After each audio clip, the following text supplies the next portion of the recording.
세 번째는 김문수 후보와 한덕수 전 총리의 단일화에 관한 겁니다. 김문수 후보와 한덕수 전 총리는 지지하는 국민들이 중도 보수에 속해 있습니다. 그리고 김문수, 한덕수 두 분에게는 단일화라는 숙제가 있습니다. 자, 이번에 김문수 후보가 한동훈 후보로부터 이길 수 있는 건 뭐죠? 여러분도 아시다시피 100% 김문수라는 분을 존경하고 지지해서 김문수에게 다 표를 줬을까요? 국민의힘 당원들이? 아니죠. 한덕수 후보와 김문수 후보의 단일화를 꿈꾼 분들이 있어요.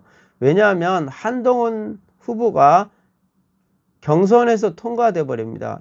국민의힘 대통령 후보로 결정이 나버리면 한동훈 후보의 스타일상 한덕수 총리와 단일화를 하지 않겠다고 선언할 수도 있습니다.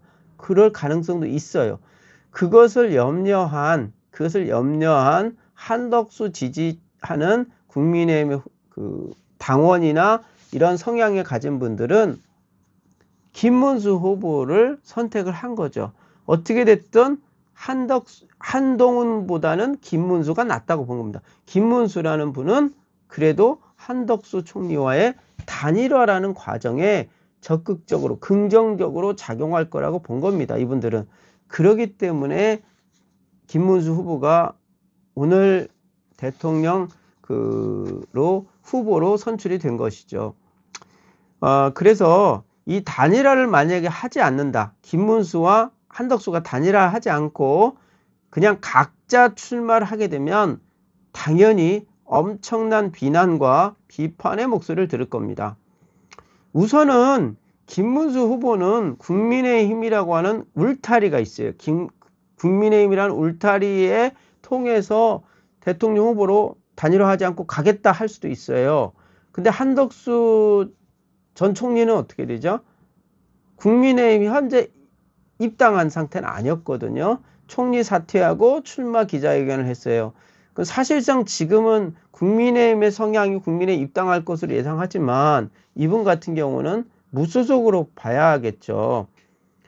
그러면 결과적으로 이분들이 나눠지게 되면 표가 분산되기 때문에 당연히 누가 돼요?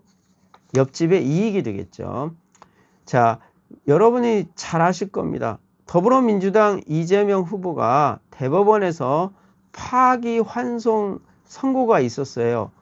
그런데 민주당에서는 다른 의견이 없습니다. 오히려 대법원과 그리고 또 한덕수 총리가 사퇴를 하고 나니까 최상목 권한대행을 탄핵하겠다고 하니 최대행이 어떻게 돼요? 사퇴를 해버렸죠. 그래서 지금 대행의 대대행까지 간다는 참 희한한 상황이 되어버렸습니다. 그리고 또 한 가지 더 놀라운 것은 저는 두 가지를 봤습니다.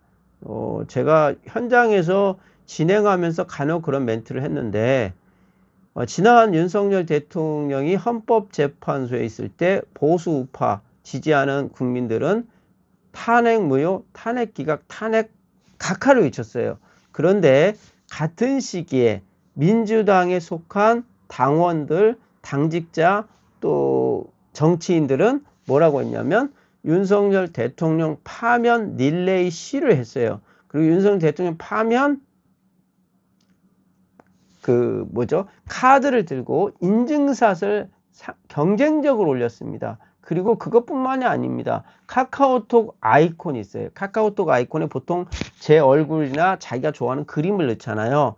거기다가 대통령 파면 아이콘을 만들어서 민주당은 그렇게 적극적으로 활동을 했어요.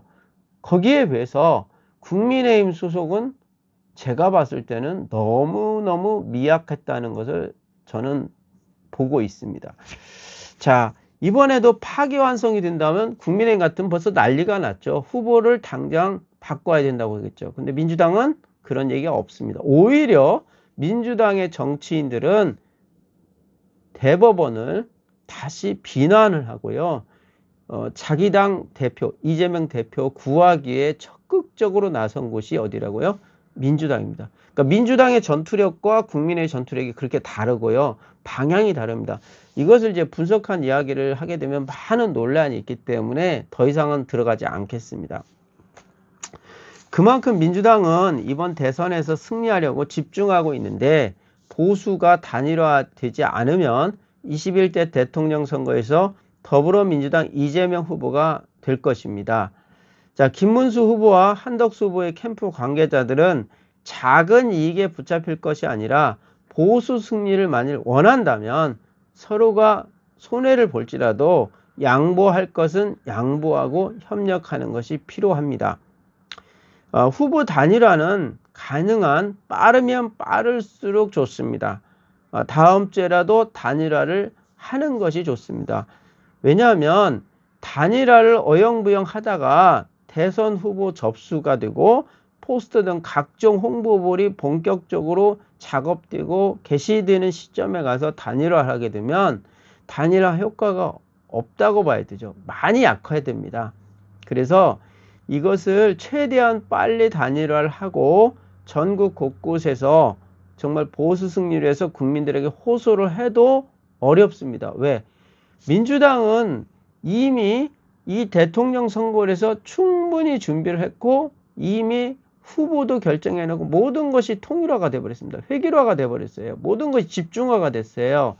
그런데 국민의힘 같은 경우는 이제사, 오늘사 일단 공식적으로 당의 대통령 후보를 선출을 한 겁니다.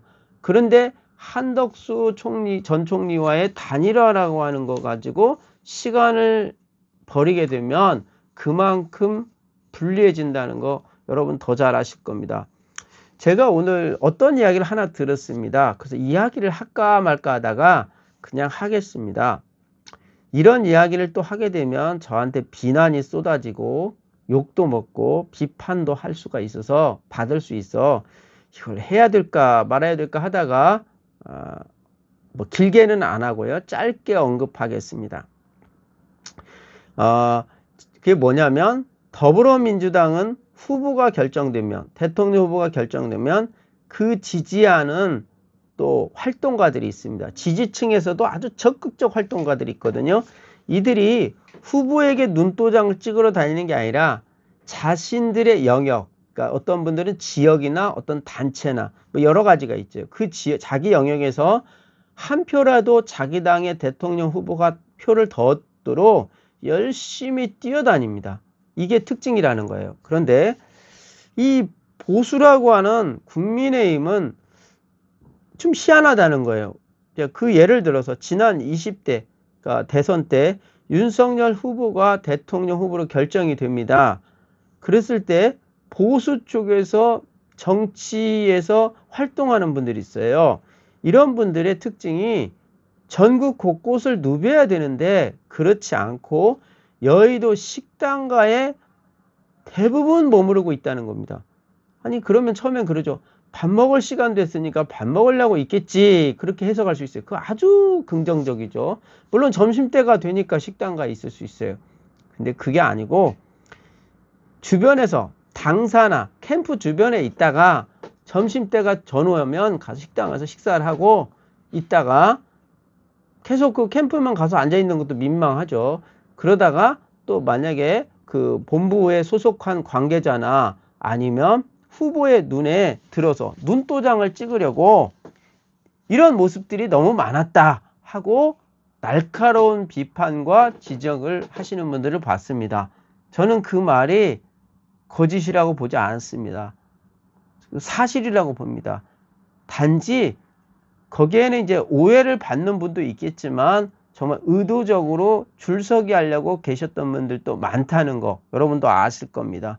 자, 이분들은 눈도장 찍어서 자기 당 대선 후보가 당선이 되면 제가 후보님의 당선을 위해서 이렇게 노력했습니다. 이렇게 노력했습니다 해서 그런 메시지를 통해 가지고 자리 하나 얻으려고 하는 것들이 많지 않았냐. 그 틀린 이야기가 아니고 대부분 맞습니다. 이런데 이런 현상은 또 어디에서도 일어나냐면 국회의원 선거나 도지사 선거나 시장 선거 때도 이런 일이 발생을 합니다. 이게 벌어진다는 거예요. 이게 참 황당한 거죠. 물론 이제 열심히 하고 자기 어떤 대가를 바라지도 않고 자기 당의 그걸 위해서 열심히 진짜 자기 헌신하는 분들이 있어요. 땀 흘리는 분들도 있어요. 많아요. 반대로 매번 그렇던 환경을 잘 활용하려고 하는 이름하여 기회주의자죠. 이런 기회주의자가 국민의힘이 너무 많지 않냐. 참 이게 답답하다는 의견들이 이제 저한테도 들어옵니다. 그래서 오늘 이야기를 할까 말까 하다가 그냥 꺼냈습니다. 그냥 욕 먹고 말아야죠. 뭐 제가 이 눈치 저 눈치 볼 때가 아닌 것 같아서요. 자, 오늘 마지막 코너입니다. 이제 다 끝났는데요. 제가 짧게 한다고 해놓고는 벌써 40분이 가버렸어요. 제가 이런 지적을 받았거든요. 한 15분, 20분에, 10분에 끝낼 수 없냐. 그렇게 하려고 했더니 제가 이 실시간 방송 안 하고 그냥 녹화하면 15분이면 끝나는데 실시간 방송을 하는 게 그래도 낫지 않을까. 몇 분이 시청할지 모르지만 그래서 제가 하게 됐습니다.